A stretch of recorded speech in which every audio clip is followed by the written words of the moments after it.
রাজনীতির শেষ খেলা এখনো বাকি আছে উল্লেখ করে জাতীয় পার্টি জেপির সভাপতি আনোয়ার হোসেন মঞ্জু যে কোনো সময় দেশের গণতান্ত্রিক প্রক্রিয়া বন্ধ হয়ে যেতে পারে বলে আশঙ্কা প্রকাশ করেছেন। জাতীয় পার্টির একাংশের জাতীয় কাউন্সিলে প্রধান অতিথি হিসেবে যোগ দিয়ে তিনি এমন শঙ্কার কথা জানান।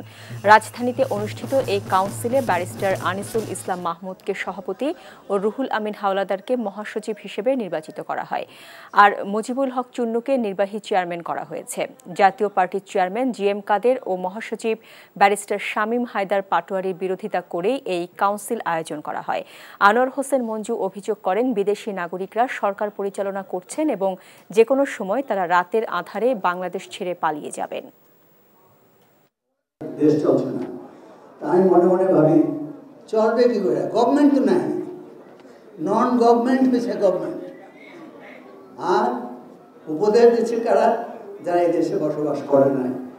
কবে কোন রাত্রে, অমাবস্যা রাতে না পূর্ণিমা রাতে দেশ ছেড়ে চলে যাবে কেউ জানবেও না।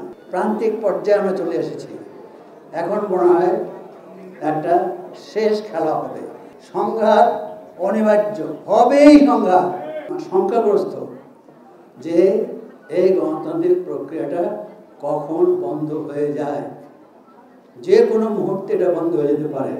বান্ডেল থাকলে প্রতি সেনমানিতে টাকা বাঁচবে। বিকাশ সেনমানি বান্ডেল কিনে জিতুন প্রতি লেনদেনে।